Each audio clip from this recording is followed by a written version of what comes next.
Welcome, ladies and gentlemen, to the 25th installment of the Glory Days podcast, the old quarter of a century. We've done it. We somehow made it this far without wanting to tear each other's heads off. Or people telling us to fuck off. Well, we've had that a few times, but we're still here regardless, and we've got another episode today with even more pain and misery brought to you by everyone's favourite West of Australian football club. I have no words to describe this team anymore, man. I just don't want to do this. Given the fact that you were at the game, I was the only one at the game. The only one at the game, and I was relying on updates from other people. Yep. I think if I was present at this game, it would have been a combination of, we look decent, and then for a couple of minutes, fuck.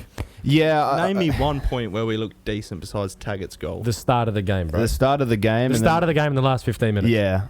There were certain moments where I thought, oh my God, we're so back, and then certain moments where I wanted to Jeff Hardy swanton bomb off of the top of HBF Park. But, regardless of that, it's the same old, and I know, James, you put out an article midweek saying, progress or stagnation. Yeah, pretty much that.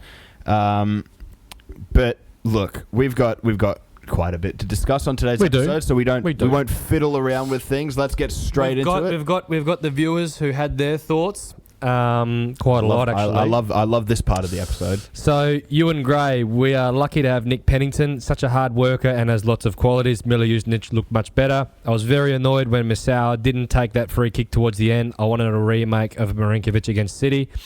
Lachlan Wales fan account. That's a good username, for obvious reasons, given... I met Lachlan Wales. Yeah, good. Met him once. Oh, he's a fucking cracker of a bloke, though. I got a photo with him. I didn't initiate it, by the way. So he said Sale's mistake was maybe his worst yet, but Mariners didn't really have a sniff after that. Rather than go on and concede another couple inside 10 minutes like the previous games, Pennington needs a 5-year deal, and Wood needs to be on a plane back to Sydney. Lachlan, first half... was poor from both sides. Second half, they started off strong. Looked like they had an extra midfielder or winger drifting inside, and they were running with numbers at us. The goal was bound to happen, but for the last 20 minutes, we dominated. Should have scored 3 or 4 by the end. Nick, Ollie Sale, back-to-back first half clean sheets, best keeper in the league, ? Jordan, I think that's the first time this season we've had more shots than the opposition. We were the better team on the day, but that was ruined by Ollie Sale's mistake. I also really like Osler at right back. He looked pretty solid there. And then one more. A bit of an interesting comment from Muller. Unheralded levels of arrogance from the club and ownership to think fans will tolerate an unproven manager learning on the job while he continues to sputter along with 2 wins from 17 matches. Well, just to touch on a couple of points there. Firstly, Trent Osler at right back. I actually thought he looked all right. And this is one of the reasons why... Is that his position moving forward? I think so. I think he should... This should have been his position from the start of the season. Someone who can rotate with Risdon. Look, fair play to Risdon. You and I called him out on the last pod for a supposed lack of fitness against the Victory. Turns out he was playing pretty much the entire game with a broken rib. So, fair play, Josh. That's on us for not having our information sorted. So... You're an absolute king, and we apologise. But Trent has also always been that sort of utility guy where he can fill in anywhere you need. He's a stopgap player. He's a great squaddy to have along. That's what we need from him, essentially. So I don't get this insistence on sort of having him as our starting right winger for so long. But it's and then I'll let you have your thoughts, Josh. But I think Trent is a player that has his qualities. I mean, I looked at his... No, he does. He actually does. He does. For his subpar, some of his performances have been defensively, he's not too bad.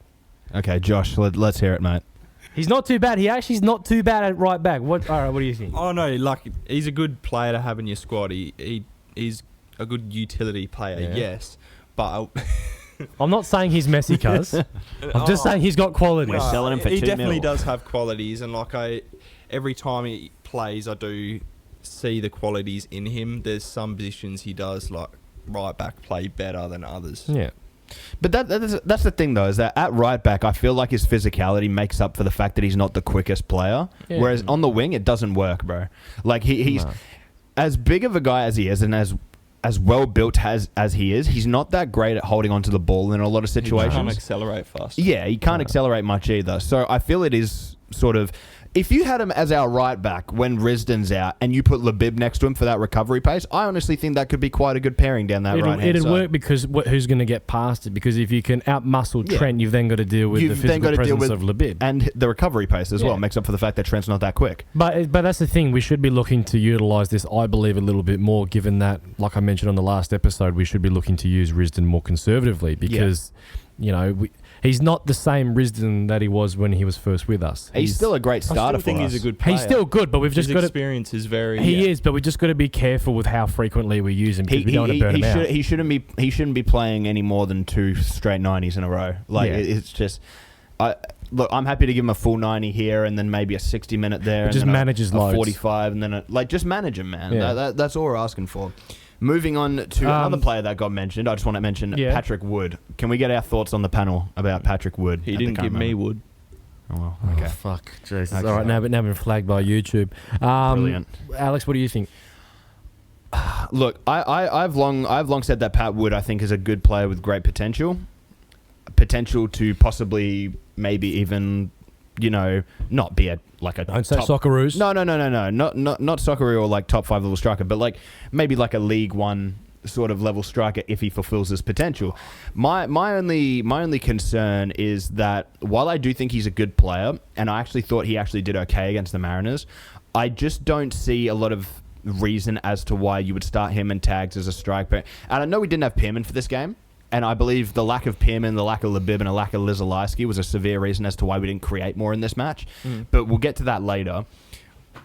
Patrick Wood is a good player. Don't get me wrong. He offers some good qualities. He's good in the press. He's quick, decently skillful, can hold up well, can link the ball up well. I just don't think he has many qualities that I would rather have in... How do I put this? It's not worth starting a strike pairing if it means that you're going to have to push Pearman out wide just to start Pat Wood. Or even Freeney. Oh, yeah, 100%. Freeney, I thought looked all right as well. I feel like he's decent in the fact that he sort of fits Dave's, he's speedy, but I don't think he works well as a partner next to Tags. I honestly feel if Dave didn't have Tags... Or honestly, if he's a Dave, good backup. If Dave had the option to get rid of Tags, or if we suddenly lost Tags, I think Dave would settle with Pat Wood because Pat Wood to me seems more like a Dave type of striker than Tags. I'm not saying he's better. I think Tags is infinitely a better striker. Oh, 100%. No, well, the only reason why I think he's persisting with it is because whenever we made the forward runs, Patrick Wood would often be a decoy in those transition moments, and with Patrick Wood looking to make those forward runs, that allowed Adam to drop back a little nonchalantly like he normally does, and then that way he was able to receive nonchalant, you say? Well, fuck, all right. I tried using a nice word, but no, he would get into better positions outside the box and would test his shooting a little more and get on the ball more, because there's been loads of games where Tags just hasn't been getting on the ball, and I think if you're using Patrick Wood for those forward runs to allow Taggart to receive in better positions outside the box, then sure, but I think Pat Wood, from what we've seen, is extremely limited. Yeah. And and I've probably asked for a lot of glory players, but he in particular, for me, I want to see more. And it's like, okay, surely what you've shown us in the first, 3-4 games that you've been here isn't you at your very, very best, and there is more in the locker, because fans are probably still a little bit uncomfortable with the idea of we are giving a Sydney FC player minutes. What's the long-term benefit for us? But to be honest, in our return... where Sydney FC are building Alex Grant up to speed and getting that is true for next season. That is true. So, just watch it next season when Granty signs a 3-year deal with Sydney. I've heard he's not even fit enough to No, he's just coming back off his injury. So by the time at the end of the season, he's going to be they'll build his conditioning up and then we'll nab him. Yeah, well, you'd hope so. Let's touch more on the Mariners game before we get carried away with the lineup. So obviously there was Lizalaiski, who dropped out with the young Socceroos. Under 20s. Same with Pearman, same with Bulgaria. Yeah. We then had Risdon also dropping out, and so I think it's a broken rib that he's got. Yeah. And then Hamzawi, Lockie Wales, and Taras Gamulka all brought into the starting lineup, and Will Franey shifted out to the left wing. So, what did we make of the lineup? I was concerned.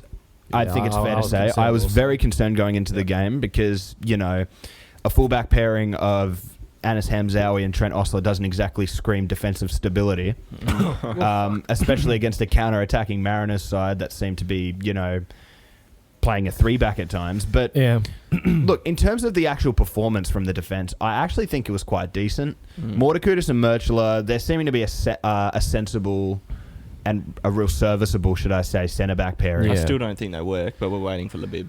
Oh, yeah, obviously. But I was excited to see Wales start, though. Oh, yeah, that was very good. I think everyone was. I'm happy to see that Mortakudis is at least performing decently well. I haven't seen too much from him that makes me look at him and just go, like, oh my God, bro, like, get off the pitch. Like the same that, sort of Kanga was making me feel. Or even they'll do a job now from last season. Yeah, he'll do a job. I think he's a good, he's a good cheap option, and I think if Merchler does decide to retire, he's a good replacement. Be a good backup, yeah. But yeah, like you said, we are waiting for Labib to come back. I think he just adds an extra dynamic to that centre-back pairing. But more on the fullbacks, I was actually really impressed with Hamzaoui that game. I actually thought he did quite well. In terms of an attacking sense, I was actually quite pleased. No, I'm not sold. You are just biased. I'm not sold. No. I'm not sold. I'm not. Look, I'm not saying he's phenomenal. I'm saying he had a good game. You can admit he had a good game without having to say that we have to keep him for next No, year. See, he was if alright. he didn't have breadstick legs, I'd keep him. Why? Because he is okay, like in an attacking sense. But Look, he can't really defend, but he's a good backup option. Yeah. Don't get me wrong, but he does take a visa And spot. all I will say, the cons outweigh the pros. Yeah. But all I will say as well, he is one of the only senior footballers at this club that I know of that watches the NPL games. Because he was at the night series against Fremantle. That shouldn't be the litmus. And I don't know. That shouldn't be the litmus test on whether you're a good player or not. Oh, well, no, but at least it tells me he cares about the club. I don't know. Yeah. I don't know if he got asked to be there, or if he someone wanted. gave him a He lift just down wanted to to the go stadium, see. or if he just think wanted to watch the cares. NPL. Bro, Look, he's moved from Belgium to Perth. What else is there to do? Mate, you cannot convince me. Cannot convince me that fucking Perth is not comparable to where. No, but at least he's getting involved in that aspect, because in the past there's been the assertion level towards visa players that they don't give a fuck. Yeah. And at least when they're rocking up to the NPL games, I'm sure it'd be nice for the young guys that are wanting to be in the first team to see one of the senior guys there, especially a foreign player, wanting to show a bit of interest. It's like, well, fuck, you might want to play a little bit better. I will mention on the pod as well, because I told you on phone call a couple of days ago. Yep. So I was at the night series game by myself because Finn and some of the other boys from the Bay were supposed to be there. Christian Bale. They ducked me. So I'm sat there essentially. Spoke to Will Franey's dad a bit, and then spoke to some of the guys from the shed as well. Dave Winkless and one of the other leaders. Yeah. But I was saying to him, I was just like, I'll tell you who really impressed me that game. We were talking about the A-League performance and stuff like that, and they're like, what'd you think of? Was there anyone good that you thought did? I was like, who I thought did really well? Anis Hamzaoui. I thought he had a really good game, and I was just like, he's not been that great this season, but I think he had a really good game. And then, 30 seconds later, I turn around. He's standing, right next to me. I didn't even realize. Anis has just stood right next to me, and he's next to Will Franey as well. And I was just stood saying, Anis hasn't been great this season, but he had a really good game. Well, but at least... And I turned around, I dap him up, I was like, good stuff yesterday, brother. You did really well. I felt like such a dick. Anis, if you're watching this, you're probably not, but if you are watching this, mate, you had a really good game. You know what he did probably later? He probably went back on YouTube, looked up Lizarazu highlights, bro, probably. No, bro, stop. No, he's probably playing FIFA with Will still. Oh, my God. Yeah, all the way from Europe. So the other change we got to touch on Lockie Rose a little bit more later, but Taras Gamulka getting put back into the midfield, I think... decision. I think it was a good decision, and I think both Gamulka and Pennington, I thought, were solid. Did their job, did what they needed to do, and I think we controlled things a little bit better. I'm all right with the thought that Will Franey can definitely add something to that midfield going forward. I just don't think he has enough senior experience yet, which is why I am glad to see that sort of that Taras and Pennington pairing is still working. I think that's sort of... Look, realistically, I'm fine with having that pairing for next season if we're cash strapped.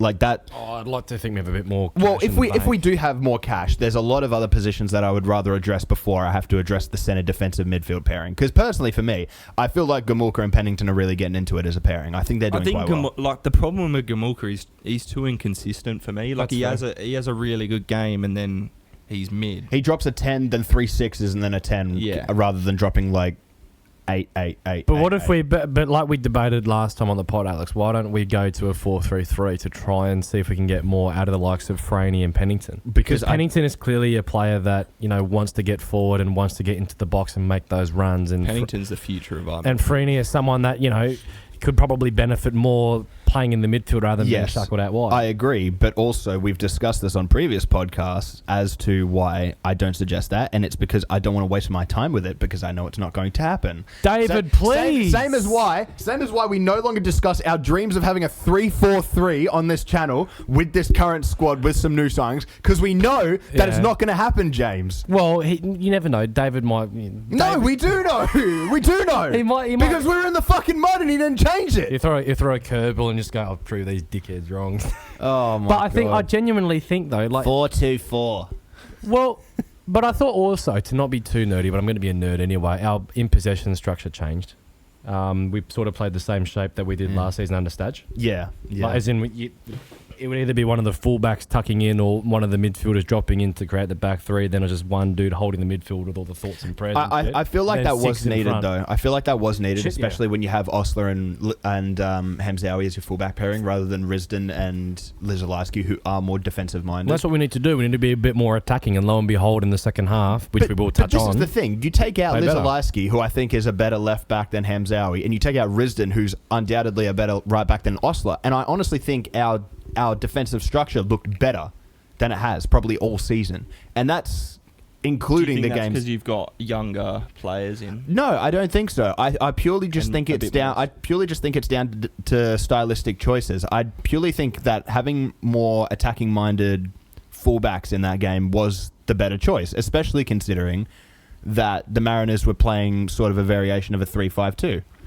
It offered us a lot on the overlap. And look, Zach's getting a lot better with getting forward. We've seen that from numerous occasions. Auckland as well. He had a really good game overlapping over the left-hand side over Carluccio. But rest his soul, Carluccio. But regardless, Hamzaoui a lot more natural with it. You can tell. Yeah. And Osler got forward quite well. Like I said, not a brilliant winger for the simple fact that I just don't think he has the physical capabilities for it.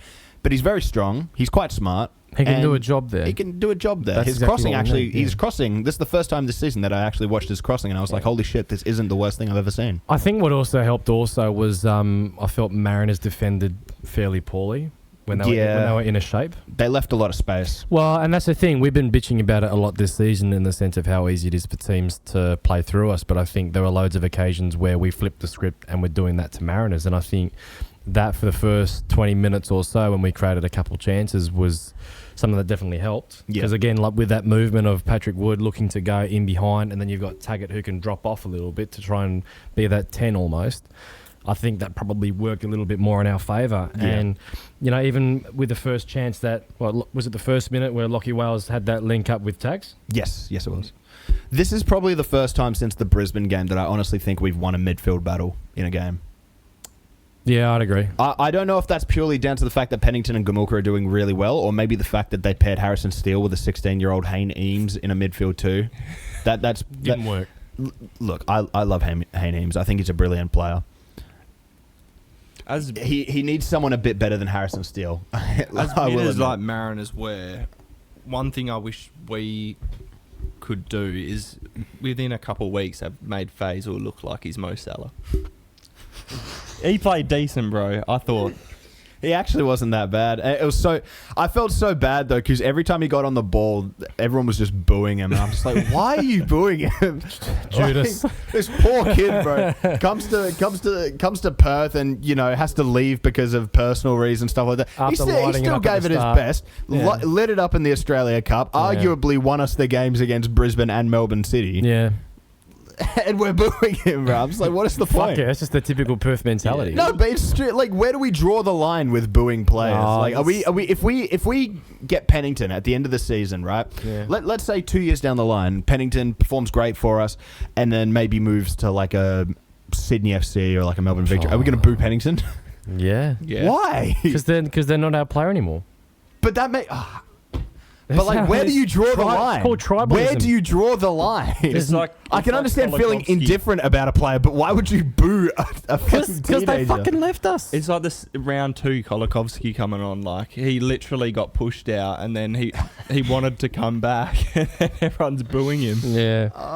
And he literally made a post on Instagram. Better late than never. Thank you, all Perth fans. I love this club. I wish I could have stayed. And then boo. Fuck off. We may as well discuss Adam Taggart's goal. Yes. For once, a nice bit of positivity, especially given, that victory game we were all pulling our hair out over how many fucking chances we missed that we should have scored. Bit of rare profanity from. I mean, it's a goal you would expect from Tags, but it was a decent finish. We'll talk about the build-up though. You've got the likes of Pennington and Wales and Taggart involved. 3 players that on paper you'd be going, it's a fucking good trio. That is a dream blunt rotation. That is crazy. When we've had nightmare blunt rotations, this is much better. So, absolutely. And I think just the seeing players with a bit of quality linking up with each other, we've not seen that type of chemistry in a long time. What I was liking as well was how central Wales was getting to actually make the plays, which I feel was needed, especially since we were playing with 2 strikers. But in that situation, right, I like the fact that Wales is getting central to sort of take on more of that creative burden, because that's what we would have been missing by not having a Jalen Pearman or an Adam Bagaria. But it's weird. Wales did really well to create space for Taggart, but I don't think Wood was finding the space. You know what I mean? Like, Taggart was doing really well at getting those runs in behind, peeling off, finding the space. Wood looked kind of stagnant. Because I think he's still sort of finding his feet. That's fair. Like I said, I don't think he had a bet. I think he actually and even did okay. Wales, I think, still finding his feet as well. Yeah, but if he's still finding his feet, and after 3 games he's got what? Goal and assist. A goal and an assist after 3 games. 2 of those coming off the bench. We're gonna win the fucking next season. Next year we'll win the fucking. Well, that's the thing, because there probably is a good chance that Lachie Wales will commit his future to Perth for the long term. We were on the Far Post podcast last night speaking with Lachie Wales, and he spoke really glowingly about Perth and really wanting to help get this club to the very top. And I think we need to find ways to get quality players into the club. On a very simple basis, we need to find a way to get quality players into the club that can link up and perform. And lo and behold, when you get some quality guys involved, you create a good goal like we did in the first 10 minutes. Yeah. So well, the thing is, how many more quality players do we need? Because on paper, we actually have a quite a decent squad, and the fact that we're 12th, I think we're significantly underperforming, because you have a back line of Masau, Mortakudis, Merchela, Risdon. That's an experienced back line. You got a midfield of Gamulka, Pennington, backup of like Brandon O'Neill. Who else? You got your wingers. Will Franey, sorry. Yep. And then you got your wingers Front three of Wales, Taggart, and Millet. Or an Asmo, or even Qua, whatever. Pearman, That's a decent squad. It is. And we shouldn't be. You've got to get points with that team. Yeah. Let's move on quickly, because I've got other stuff that I want to touch on later in regards. Thea Harris, I thought looked okay. He looked alright. We should have signed him. Oh well. It's all right. We've got Joel and Asmo. Really? We've got the wonder kid winger who we just don't start ever. The wonder kid winger that we don't start, but in fairness, probably because Lockie did mention it. It's for Joel. It's all about trying to build up his capacity to do those repeat sprints for longer. Because he's obviously very effective coming off the bench, but then doing that from the very first minute and maintaining that level, he probably hasn't developed just yet. Because even last season, there were times when he did start and he probably wasn't as impactful. I mean, he must have copped a bad injury, because last season he was. It was a hamstring. I'm pretty sure. Last season, I think he was injured for a fair portion also. Was it his hamstring or his knee? I don't know. Because he last season... Ankle, I think, last season. Actually, it was his ankle. Sorry. His ankle. Was his ankle. But I think on the first half, I think we probably should have cashed in a little bit more. I agree. I agree. Mariners, aside from what Edmondson's header and Theoharis having a shot from outside the box, I don't remember them creating too much else. So the one if of the Edmondson could finish, man, that's a different game. Yeah, He had some good chances, bro. Everything went straight. Look, I'm not going to say too much about everything going straight at Ollie Sale because we'll touch on that later. we will touch on that later. Yeah, We should have won the game. obviously. Yeah. But the thing was, we've had teams that have had lots of the ball and really put us to the sword with the chances they create. But I think Mariners were one of the rare exceptions where they have the ball and then it's like, all right, what are you going to do? Yeah. So I think we did well in that part. Yeah. Second half. First half, there was a chance in the 44th minute where Taggart, edge of the box, curled it just the other side That of the one, post. yeah. I think you should have scored that. I think he should have For someone as good as him. I remember even on my matchday vlog as well being very, very vocal about how I was a bit pissed that didn't go in purely because I know Taggart can score those, and he probably should be scoring those. But it's frustrating, but it's like I think our expectations are just overly high because of last season. I Like, also he's think literally it's scored everything. like, to be fair, I see Adam Taggart take a shot, and I'm just like, oh, this should be a goal, right? Yeah, literally, like That's the thing. It'd be, goal. I watch those shots get taken in the Premier League, and they maybe go in like one every like 4 or 5. And as soon as I see Taggart take that shot, it's just like Goal. Yeah, it's gotta be a goal. It's gotta be. How the fuck are you missing that, bro? like, it's unfortunate, but I think it's not like he's Barello and he's fallen off. Like he's struggling. He's still got 9 goals and assists in 16 games. Whatever. Yeah, That's pretty decent. Yeah, but I think Taggart's getting far more service now than what he was at the start of the season, where he was having to feed off absolutely absolutely. and nothing. Second half, I thought it was okay. I did get a little bit nervous when Qual tripped up Mortar Curtis. Yes. Because I was thinking, shit, if he didn't fall over and Qual got through, I wouldn't have backed Ollie to save it. It was a slow start, to say the least. There was obviously Franey's chance. The good thing was a scoop over from Pennington, a volley from a very tight angle. But Mariners were definitely gettable. Yeah. It was just unfortunate that despite us doing well to be 1-0 up, we find the new and creative way to fumble it. And, Ollie Sale, 1 minute he can be really fantastic, and then the next minute he can make a mistake that, I guess in ways validates some fans' agendas where they're like, Sale shouldn't be in the team, play Cam Cook, even if Sale pulls off some great saves beforehand. But I think there was very much a reaction of, fuck, not again, when that ball crept through. It was funny, though, because everyone in the Bay... When that shot got taken, it was a collective like, "Way, what a shit shot!" And then everyone looked away, everyone looked back, and they was just like.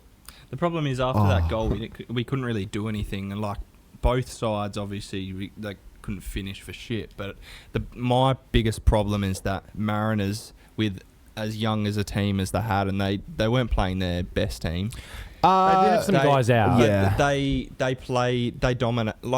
dominated in possession wise, but they just played structurally a lot and made less mistakes. That's what frustrates me. But they didn't create that much. Hey guys, they didn't create guys, Ollie Sale highlights from that game. Jesus Christ. But I think that had to do it. the biggest thing What the fuck is going on He there? closed his porn tab. 15-second frustrates ad. me Love it. is the amount of like silly mistakes we made. Yeah. Especially with the team we have, because on paper it was an experienced team. It should. You can't say experience. Players aren't going to fix those problems, in my opinion. No, but it's been symptomatic for the team the whole season. We've not had a degree of confidence and consistency to the point where we can play at a good level every single week. And I guess, if you've been playing with minimal confidence all season, those mistakes can happen. And I guess to not justify it, but perhaps there is an element of fatigue. Which shouldn't be, which doesn't justify or condone bad performance. But when we've been pressing a lot and then not maintaining possession effectively, it's like that draining feeling probably would be impacting the players a little bit, especially those that haven't played too much or consistently. Like you got Hamzawi who was starting, and you've got, Wales that's starting, having not played for a fair bit. Patrick Wood starting, who has been a bit part player at Sydney FC. So I guess we've not really had that chemistry and cohesion that other teams have had. In fairness. Bro went from playing with Douglas Costa to Anis Hamzaoui. That's a pretty good upgrade. Anis Wahim to Anis Hamzaoui, bro. Bro went anus to anus. That's crazy. Yeah, but yeah, no, I think on the. Mate, you've ruined the episode. You're gonna have to cut that out. No. We're keeping that in. But I think on the Sale mistake, it's like I didn't like his body language after. And he just but it's because this was talked about on the A-League Affair podcast. Daniel McBreen pretty much taught Ollie a new one in the sense of when Sale makes a mistake, his body language, where he either goes on the floor, lies with his arms out, or he, puts his head to his hands, and you probably would get that feeling amongst the team where it's like, oh shit, here we go, rather than just going, fair, when you're it's a mistake. In a stadium full of people, you'd be pretty embarrassed. Yeah, but Jay, like. If it's like a fair enough goal, I understand why that's not a good look. But when you've had an absolute fucking hell. Yeah, but when there's already been a lot of commentary on the player's body language, and you're trying to get that idea of we got to go again. Yeah, because it's one of your leaders also. It's like, it's a mistake. Shit happens. Look, I understand that, but at the same time, one, it's a really bad mistake, and two, if some shit like that happens in a game, I'm not worrying about what fucking Vince Rigari is going to say on Twitter about our body. I don't care. Fucking McBride. You know what I mean? Like, I don't worry about what journos are going to say about body language. It's an ex-pro. It's an ex-pro. Who cares, bro? Look, but it validates his opinion. I understand. It's credible. Mate. But it's not wrong. It's not inherently wrong. Listen. It is. There is a valid debate about body language. Okay, that's fair enough. But to also accept that point, you have to accept the fact that players need to constantly be thinking about how they're perceived through their body language. But if you're constantly setting a bad body language through reacting badly to when you make a mistake. When you concede a fucking clanger like that, right? Yeah. As a goalkeeper myself, if you concede a bad one, bro, there is just an immediate rush of just I want to die energy. Yeah, but we're not doubting that, because of course he would feel like shit. But there has to be that resilience where you go, you've got to go again. You've got to pull your head back in the game. Nah, I think I'd be, because how often have we remember I brought up the stat last week after the victory game. Yeah, we've conceded 2 goals in the space of 5 minutes on 9 occasions. Yeah, and most people probably would have thought straight after that goal, fuck, here we go again, Mariners going to cash in. Yeah. And if you've got one of your senior players, your goalkeeper, who you're relying on, whose body language is just not at the standard that it should be, where it's like, oh no, I want to die, all this sort of thing, and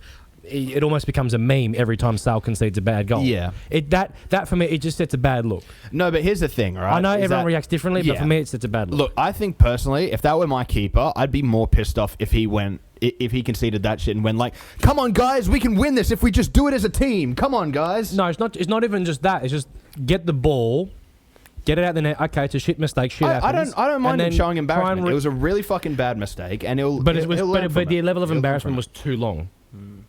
It was too bad one. The reaction, but shit happens. Well, at what point do we go enough is enough and we look at moving on Sale? Well, look, here's the thing, right? I really like Sale. I love him as well. He's a nice guy. But have you ever met him? No. How do you know he's a nice guy then? Just Alex Papalia. No, he's a great guy. Keeper. No, 100%. On his day. Yeah, but look, there's some decent keepers out there in terms of free agents. Obviously, you've got the likes of Dean Buzanis. You got Jack Duncan. Well, not exactly a free agent, but the fact that at the end of the season he will be. The fact that Langrak is in and Jack Duncan is a Perth boy gives me hope that we might look for him. But then you've got the likes of Mark Birighitti. You do. Not exactly someone who I'd want starting, considering that he's taken quite a while off of football, but maybe someone go you and get get in as a backup. Duncan. You got Jack Duncan, who I'd personally want to see come into the glory. You got Dean Buzanis, who's a free agent. You got Daniel Margush. Yeah, probably not good enough to be a starter, but a serviceable experienced backup. Yeah. There's an opportunity there. I mean, look, I think it's fair to say Sale, he's on a lot of money. He's had a few clangers here and there. A few too many though. Yeah. If the board wants to back him, fair enough. I will live with that decision. I will accept that decision. But the fans are not going to be happy with it. And I'm not saying the fans are the sole reason as to why you should make decisions on players. I'm just saying that there will be backlash when that does happen. And also Cammy Cook, I'm afraid to say, as much as the fans want it, he's not good enough to be a But starting there should be. keeper. But shouldn't there be a bit of a debate towards why over the last few years have the standard of our goalkeepers not been at a good level? They've been performing consistently. Because you could argue that Reddy sort of trailed off towards the end. Cam Cook hasn't really improved, and Ollie Sale hasn't really improved. I would say more the fact that Reddy was nearing his 40s, Brad Jones was in his 40s.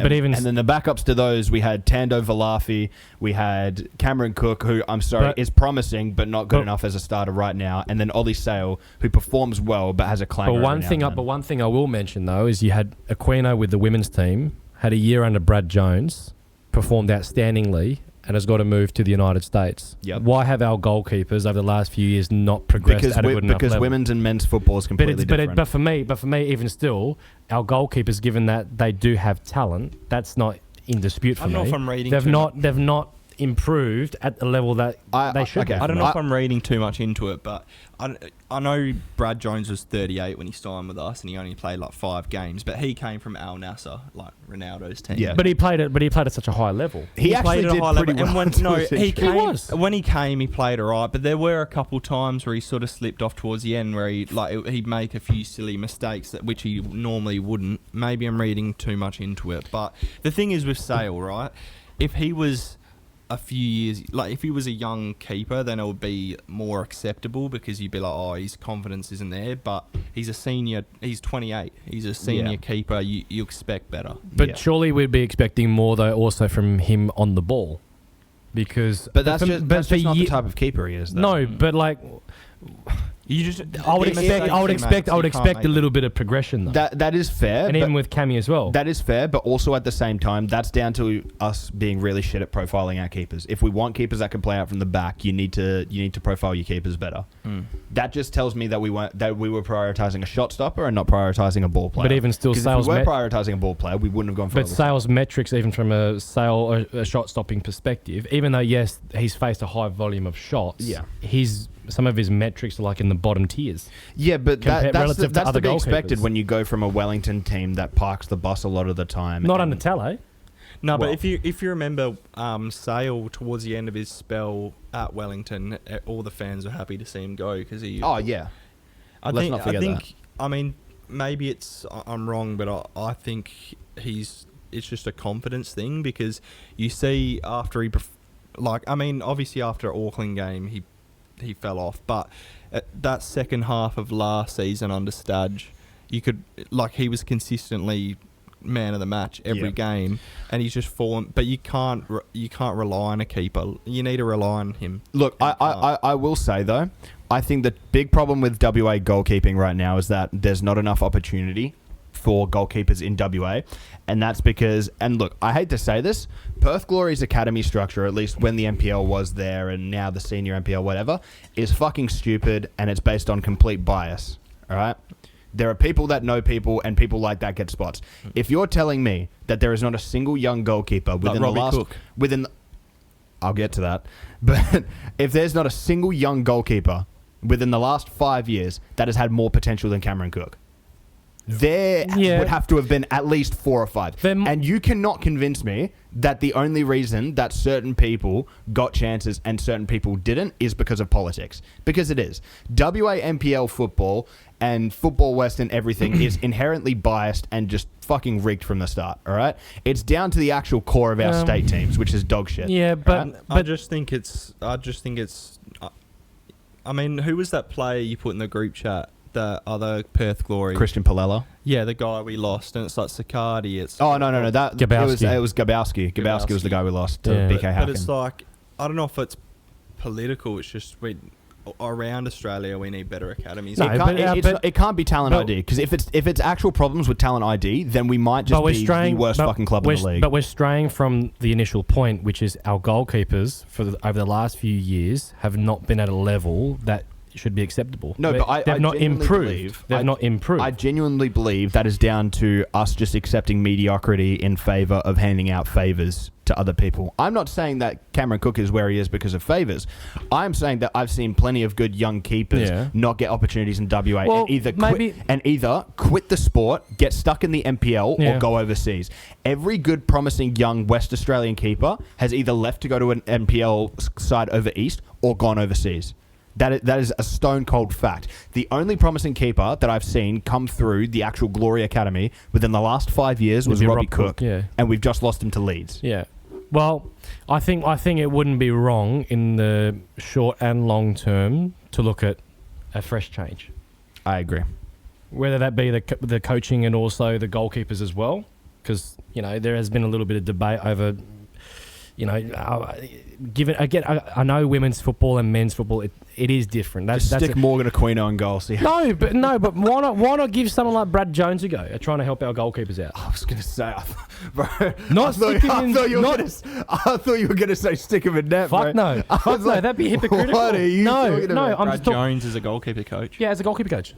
Why not? Why not give that a go? See, because if whatever we're doing now is clearly not fucking working. Well, it's not working because our goalkeepers can't play out from the back, and their shot stopping over the last few years, where there's been a change in the amount of shots that they're facing.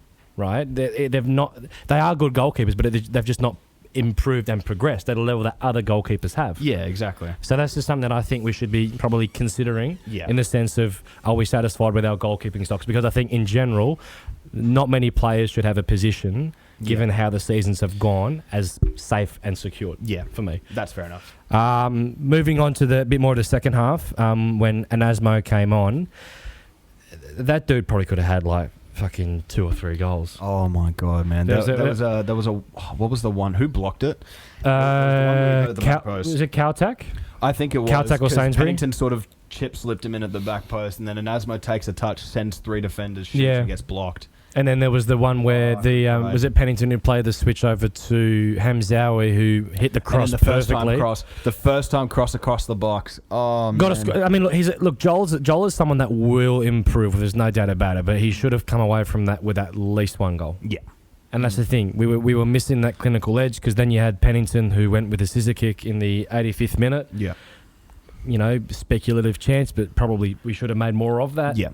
The thing is, though, at least with Anasmo, he's a player that I can look at. He needs game time. He does, as well. 100%. But at least with his cameos this season, pretty much every time you watch him this season, you can come out and say, oh, he maybe should have gotten a goal this game. I can't say that about any of our other players, because no one does fucking anything in this front line. Apart from Wales, who's just been brought in, Taggart, who we've relied on solely in our attacking positions for about 2 years now. Yeah. And Nasmo's the only other guy that I've actually seen have the balls to actually try and create something. Apart from Doggy as well. The difference when Anasmo comes on, because he can actually keep the ball to his feet for more than 5 seconds. It is a luxury. He controls the tempo in a way. Yeah. Yeah, and it's no surprise when Anasmo does come on that our attacking dynamics just improve. Yeah. Like when he's running full tilt at defenders, they shit themselves. Yeah, they shit themselves, and that's the thing that I really liked in the initial part in the Jetson victory games, where you had Anasmo and Wales causing chaos, and our attack just immediately improves. Final thoughts on the game. What did we take away from it? Because I think it was a game where stuff happened, but also not a lot happened in the same way. We should have won. We should have won. Has to be the first point. We should have won, and there's still a lot to work on. Do you think there's been progress since the bye? No. I think there has. I disagree. You don't think so? No. Why? Because I think our players have gotten fitter, and I think I haven't really seen any difference in the past 3-4 games. I haven't seen any improvement, and really our players have gotten fitter, and Wales has started. Yep. I mean, Wales has made a difference, don't get me wrong, but it's just all the silly mistakes and lack of... We can't control the game. Do you think stylistically we've improved? No. I'm sort of on the opposite end. I genuinely don't think, since that Auckland win, I don't think we've had a single really bad performance apart from that Sydney game. I think we're taking steps forward. It's just, it's slow. It's very slow. But I also think that's because we keep losing key players. We've not had Milanovic. Whoa. We've not had you might be right, but it's too slow. Where is Dave going to last? But that's the thing, is that he's on a 3-year deal, and there's no one else available. So I don't... Well, there is someone available. We keep discussing. Well, but the question is, like we've posed a lot this season, is does David's system have the capacity to get results? I think it does, and it probably does. But we've probably not been fortunate with the players that we've had, or there's been so much change and turnover with players. It's hard to get yourself to a level physically, mentally, whatever, or technically to play that system and be able to do it again and again and again. And I just think we've been found out. And maybe there is the argument for if you get players with a higher physical ceiling in for next season and you drill the crap out of them and give the young players a little bit of an easier go when it comes to them phasing into the team rather than going, all right, you're in the deep end, good luck.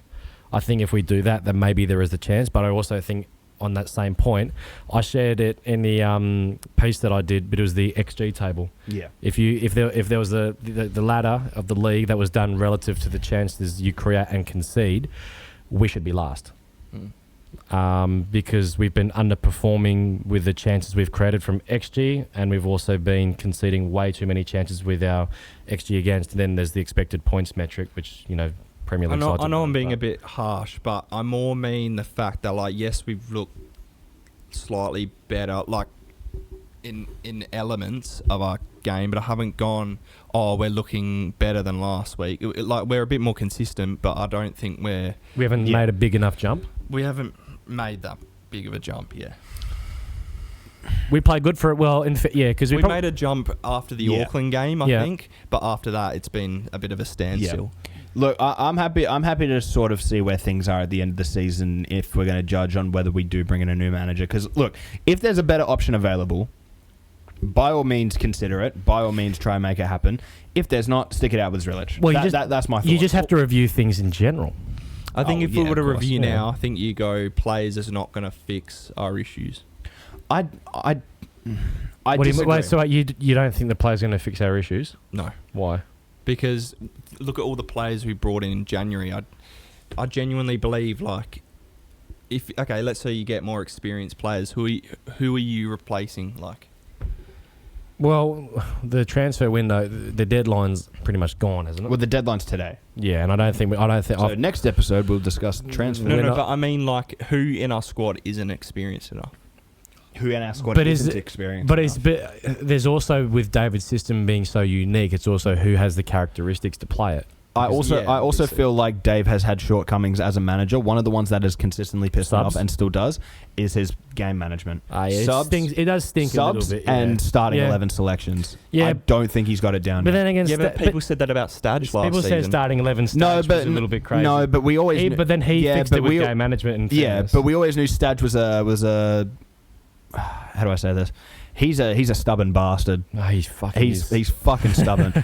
But Zrilic, I had a bit more hope for him being a bit more practical with his approach. He has, but he also hasn't managed to find that formula which allows us to win games. Yeah, that for me is. I think we're getting there though. I think we are, but it's like it's still 2 wins from 17, which is the point that Stephen Muller put down.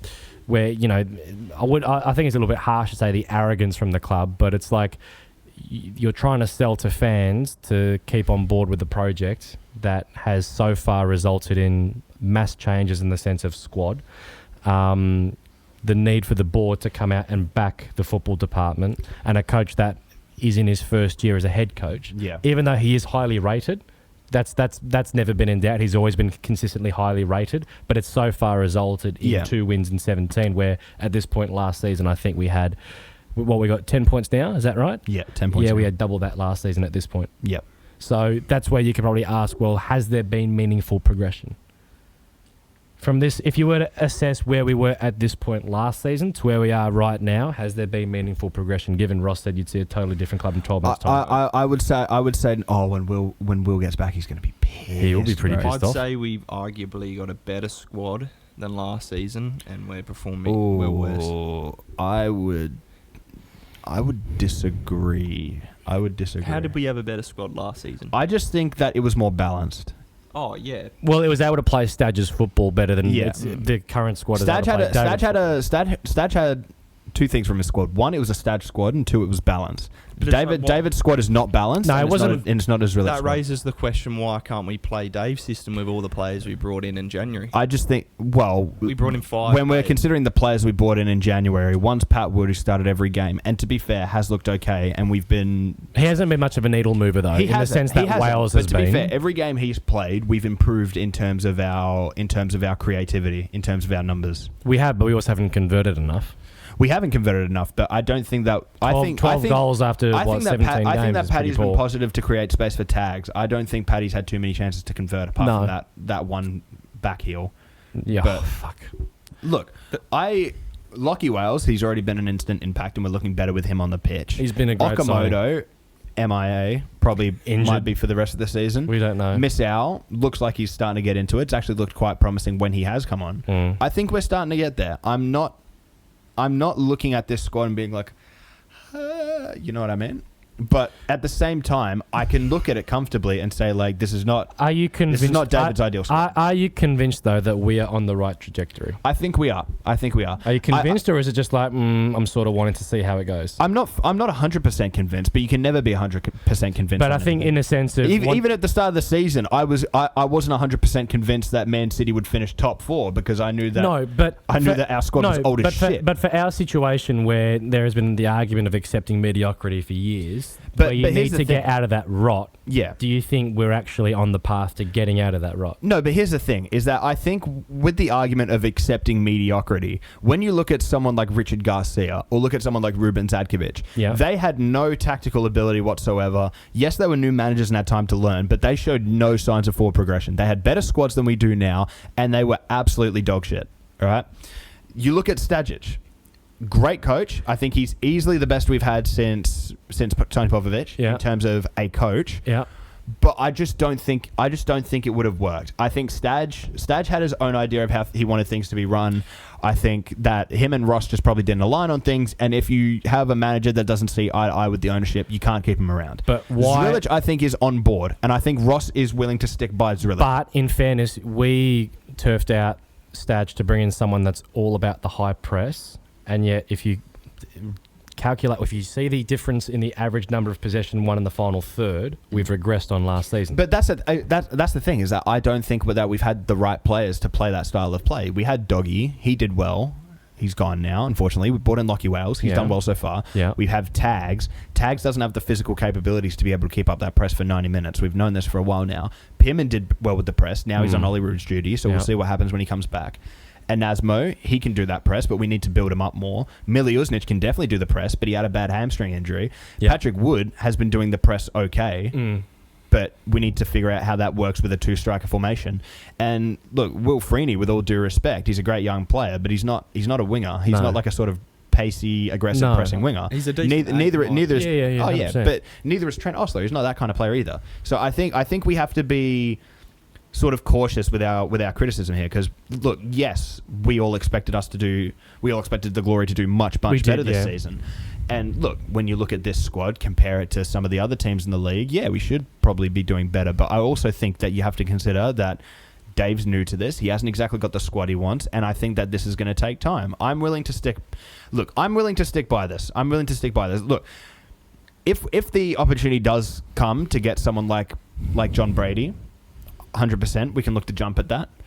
Des Buckingham can look to jump at that, whatever. If something opens up, we can look to jump at it. No one should be, like we said with the squad, no one should necessarily have their position safe. Oh, no, 100%. I agree. And that's from top to bottom. I feel like we're going to have a very strong rebuild in the off-season as well. There has to be, but we've been saying that for years. Yeah, we've been saying, we've been stuck in the cycle of rebuild for 5 years now. I understand that. And look, I might be giving Ross too much credit, but the fact that we had a $7 million debt that needed to be cleared before we could actually start taking shit seriously, and now we've got an official confirmation that it has been cleared.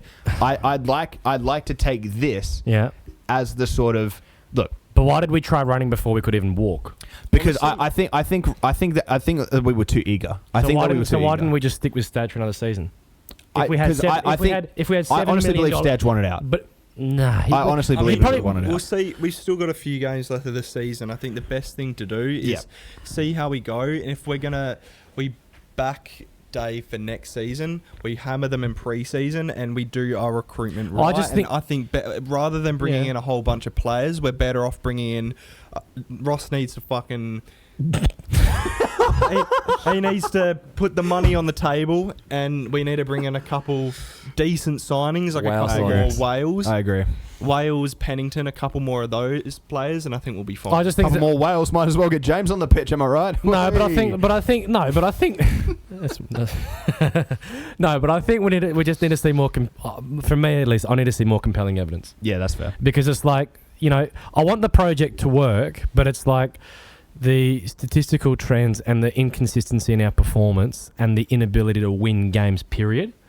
Like, there's nothing wrong with being idealistic and having a way of wanting to play, but again, it's sort of running before we can even walk. Like, we don't even have the technical ceiling to keep possession over 40% consistently enough. I will say as well, one thing that I didn't see with Stadge last season that I saw with, I'm seeing at least with Drilic this season, is Stadge, I don't think really had the mindset to actually, when we had a game that was winnable, to actually try and grab it by the balls and take the win.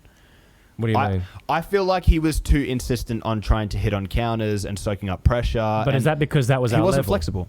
No, I don't think it was. I think he wasn't flexible, and I think that ultimately that hurt the team. But we had Tags, who was the top scorer in the league. Yeah. We had Amini, who was a midfield workhorse. We had Kolakovsky, who was in the form of his life. We had a solid back line. We had some serviceable players off the bench. But I feel like we could have done so much more. But we looked a better chance, in my view, of winning games in that purple patch under Stadge than we did under Dave this season. But it was because the style of play was different. I feel under Stadge we prioritised more frustrating teams and trying to hit on But we still had the intent to attack when you've got 6 players in your attacking line. I think David Zrilic's football has a higher line, has a higher capacity? Peak. No, it has a higher peak for us than... But why aren't we seeing it enough? No. I'm saying, if we stick it out with Zrilic, I can see Zrilic as a manager that will get us to finals. I can't see that with Stadge if we would have kept him. But where's the evidence to suggest that? Though? Western Sydney Wanderers might make finals, bro. They probably will now that they've signed Josh Laws. Look, it's just my feeling personally, but every game since that Auckland game, bar the Sydney one, like I said, I genuinely looked at that game and thought,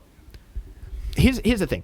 If I can come away from a game pissed off, that's not a good thing. And every game pretty much leading up to Auckland, I came away pissed off. But every game since Auckland, bar Sydney, I've been disappointed. But no that's offense, a big difference. But no offense, I do feel you're extrapolating from a smaller sample size to say we're going to have better performance, because under Stadge at least, there was more compelling evidence where even under receivership, we were still very competitive in games and rarely got thrashed.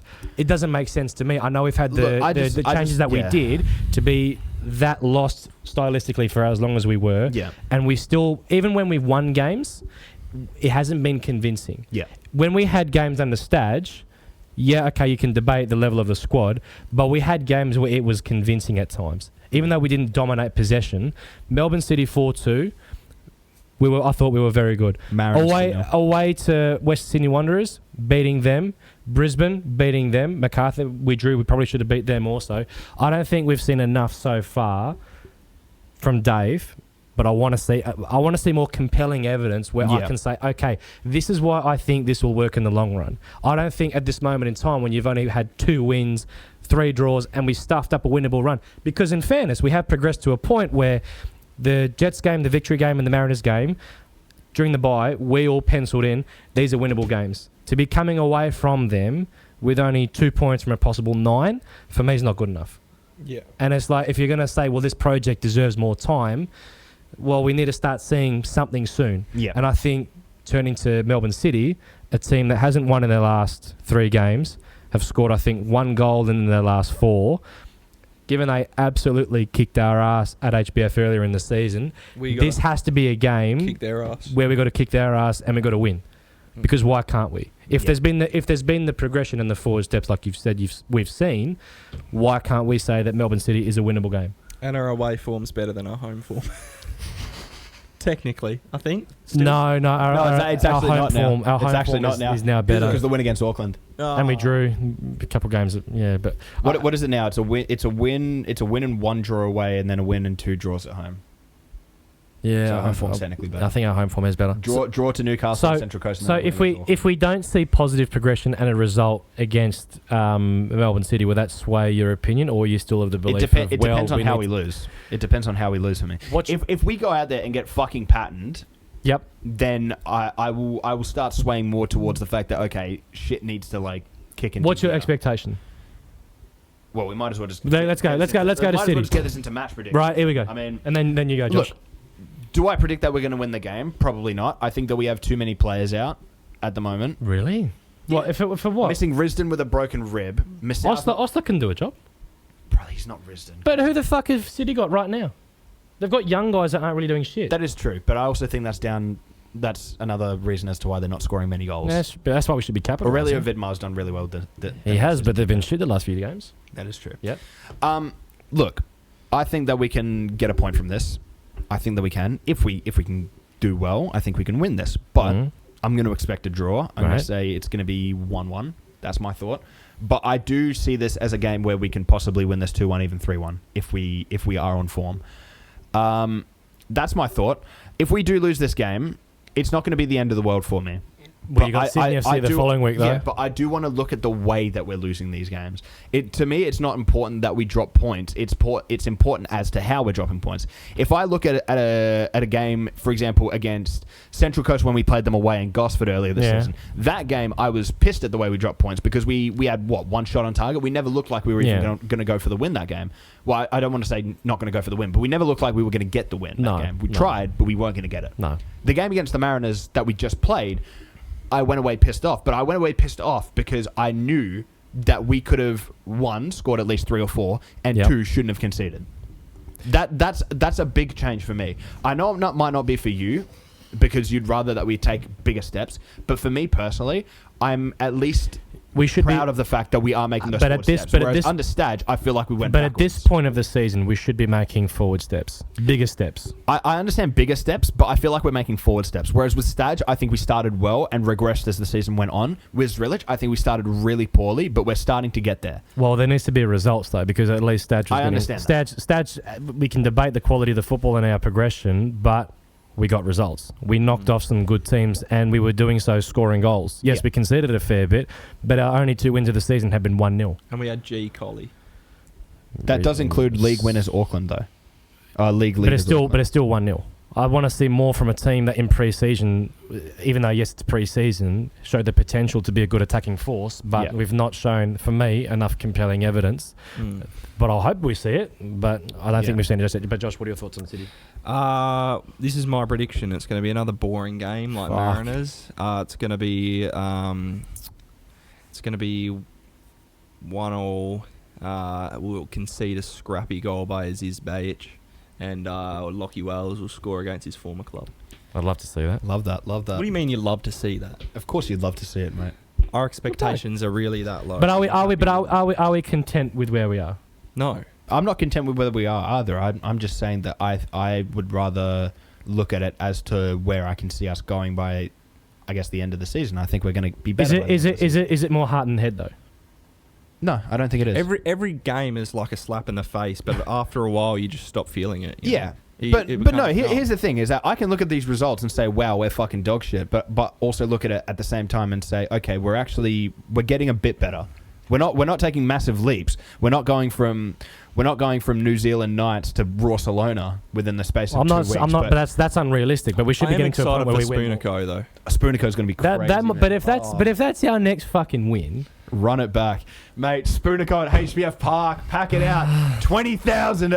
No, but we've got to. But again, we've got to start fucking. And I know it's the most obvious statement of the year, but we've got to start winning games soon, guys. For me, and it's like we've got to start with what the fuck have we been doing the last few weeks? Guys, please. We've shown that we've shown that we can get into positions to win. Yeah. But we can't win. Yeah. And for a team that for the last 4 or 5 years has only won less than a quarter of their games, we have to be getting to a point where we can win fucking games. Yeah, I agree. But yeah, score prediction, you did 1-1. 1-1. I'm saying either 1-1 draw or 2-1 win for us. Fuck it, boys, go and do it. Get a 2-1 win. Where are we getting 2 goals from? Tackett and Wales. There you go. Dawson Prez with ladies and gentlemen, especially ladies, we'll leave it there for episode 25 of the Glory Days podcast. Leave your thoughts below. For joining us. Leave them below and we will get back to you. Probably not. Leave us a comment on Twitter instead because that's the only place that we actually reach it. Yep. So thank you all very much Thanks, for joining us. Episode 25, a quarter of a century, boys. Wow, how the hell are we still here? Well, we're here just. Just about. And that's the way it's going to stay. Thank you for joining us. We'll see you next guys. week.